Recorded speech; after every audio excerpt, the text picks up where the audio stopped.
So, sabi dito ay huwag kayong mga balisa. Minsan marami tayong kabalisahan. Makakabalisan lang tayo pag Maraming problema. may problema. Pero ang sabi ng Panginoon ay huwag kayong mabalisa dahil ang pangako niya ay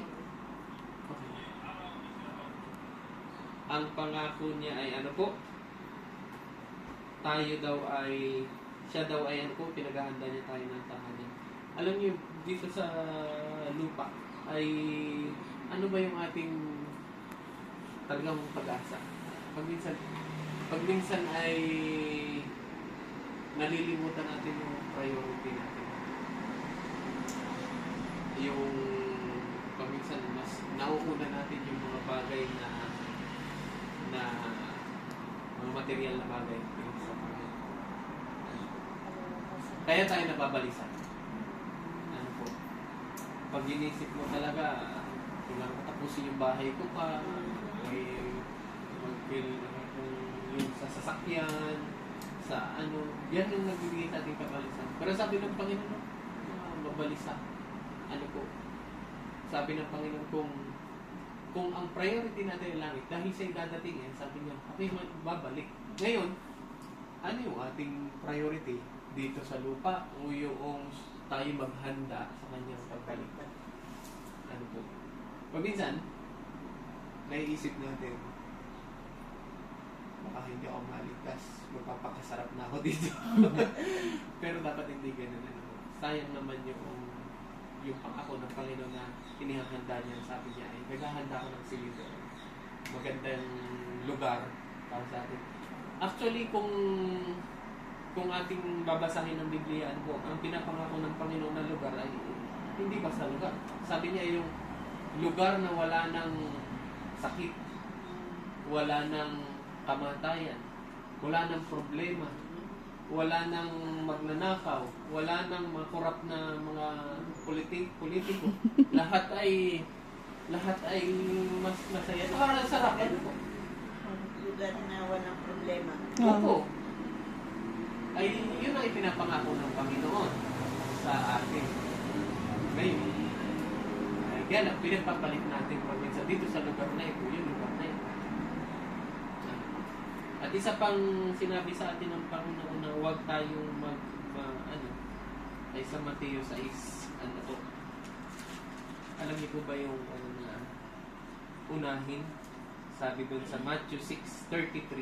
Ano po ang sabi ay? Ganito po. Bakit ang Matthew 6 dito ay hanggang 34 lang? Hindi ko alam po ba. Matthew 6 ay Matthew 6:33, ang sabi ay, ano po, unahin muna ninyo ang kanyang kaharian at ang kanyang katuwiran at lahat ng mga bagay ay idadagdag sa inyo. Ibig sabihin, kapag inuna natin ang Panginoon, hindi tayo dapat mag-worry sa mga bagay dito sa atin. Ay siya nga ang lumikha ng lahat ng bagay. Dito. Bakit tayo matatakot? So, napaka-gandang pangako sa atin. Kapag inuna natin ang Panginoon sa buhay natin, yung mga bagay na, hindi naman nawawala problema. Lagi naman may problema. Ano po? Kaya lang ang kagandahan, Nakambal na. opo. Pag hanggang nandito tayo sa lupa, ay may problema. Pag wala ng problema dito, langit na ito. Ano po? Ayun yun. Pero sabi ng Panginoon, unahin natin siya. May problema man, ang kagandahan, pagkasama natin ng Panginoon, hindi tayo matalakot. Alam niyo yung kwento nung yung mga alagad ay naandun sa bangka ay sila ay dinaanan ng bagyo diyan sa Galilee. Yung mga alagad kasama niya ay si Jesus ay tulog. Ano po? Si Jesus ay tulog. Ay sila ay malulubog na. Ay sila ay takot na takot. Eh nung makita nila, si Jesus ay tulog. Eh ginising nila, Panginoon. Ay, tayo ay malulubog, hindi ka ba natatakot? Ay, sabi ng Panginoon ay, unti naman ang iyong pananampalataya. Tumayo si Jesus, kanyang sinuway ang alon. At nagpupa ang alon. Yun ang kagandahan mga kapatid kapag kasama natin si Jesus. Nasa gitna man tayo ng bagyo, hindi tayo matatakot kasi kaya niyang pakupain ang mga problema sa buhay natin. Kaya Amen. niyang pakupain ano man ang ating pinagdadaanan. Sabi nga ng isang manunulat ay, mas gusto ko pa na ako'y nasa gitna ng bagyo kasama si Kristo kaysa ako'y nasa gitna ng kalma na hindi ko kasama si Kristo. Dahil kung kasama ko si Kristo, wala ko. So wala tayong dapat ikatapatan ko. Kaya sabi ng Biblia sa atin ay huwag tayong mabalisa. Yan ang pinagsisimula ng maraming sakit. Balisa. Ano po? Ay, lahat naman stress. Stress. Cancer, True. diabetes, lahat. Yan ang sisimula sa stress. Kaya ang sabi ng Biblia, huwag kayong mabalisa.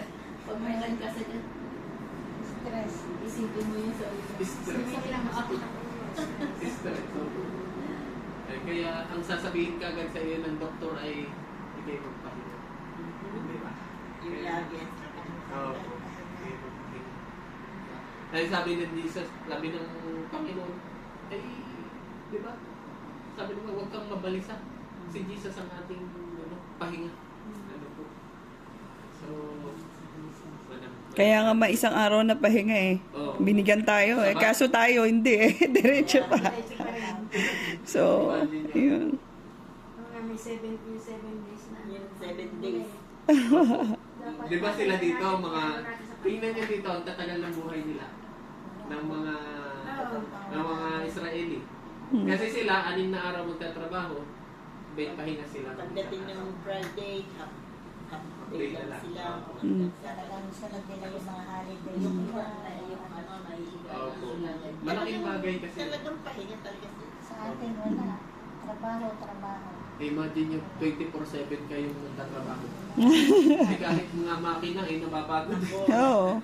Kaya nga. Nasira na nagtulog sa akin. Kaya sabi ng Biblia, okay, mabalisa. Kasi May balisa. kapag inisip na, project ko sa Pilipinas. Oo. Kaya kailangan kong... Due date na naman. Ay hanggang talagang... Eh, lalo na kung may pinag-aaral ka pa. Naku, tuition fee na.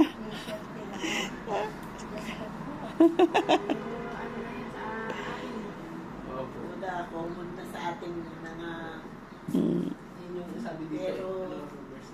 funding. Mm. Minsan napapag-iisipan din. Kailangan din may pahinga sa isang Oo, opo naman. Eh, pag tayo ay trabaho ng trabaho, eh, hindi naman ganun yung design ni Jesus. Nung nilikha tayo ng Panginoon talaga, yung 7 araw, pahinga talaga. Mm. Opo. Tama po yun. Punta ng charts. Aray ko. Binigyan ako ng mahabang pahinga.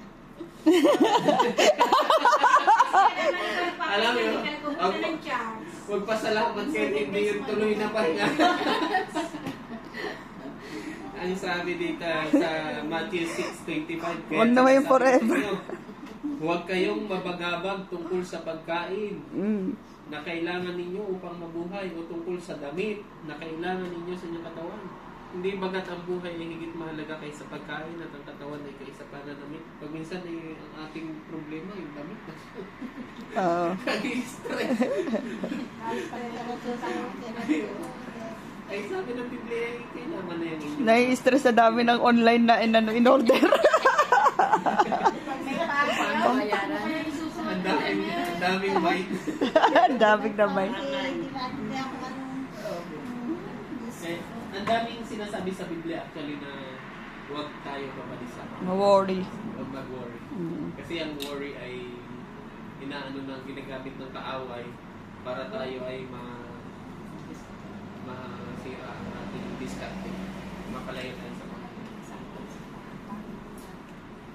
Ayan. Thank you po. Masarap magbasa ng Biblia. Pag tayo lalo na nalulungkot. Meron ba sa atin hindi na-stress nito? Ako hindi. Ano naman na yan? Stress. Nakaka-stress ako Kahit sa ako. araw. Yung kung Sa alaga ko. yung may Ayaw dose talaga kasi yan, may pumasok ng dosage. kwarto. Ayaw maligo. Yung dosage ng stress, may healthy naman na dosage ng stress. Kasi pag wala kang parang magpupush sa'yo na parang magtrabaho, magano, ay parang tatamarin ka naman masyado. Yung meron bang yung nagmo-motivate lang, ang tawag doon na yung nagmo-motivate sa'yo na stress. Pero pag lumagpas na doon sa healthy na dosage, ay toxic na siya. Toxic na. Ang katawan, ang sa science, sa biology, ang ano nga ito, reaksyon ng katawan natin sa stress ay nagpo-produce ng toxic ang katawan natin. Kaya tayo nagkakasakit eh. Yung mga hormones. Na hindi mo kailangan. Kasi yun ay yung parang ang ano ng katawan mo ay ako ay nasa danger. Ako ay kaya lagi kang Isip ba na? Isip na isip. Hello po. Ano, sa kanami kasama. Opo, tama po yun. Isip na isip. Kaisip. Kaya nananakit yung mga ganito. Mm. Tapos yung inyong alta presyon. Wala akong mataas. Mataas. Wala akong sakit ngayon. Nakalabas ako. Tayo yung mga amo natin, huwag mo masyadong Pag-isipin. may stress. Sa labas. Tayo ba ay nag-friend? Yapit ko nga doon sa alaga. Halo, nani, odmet, nigmarli ako.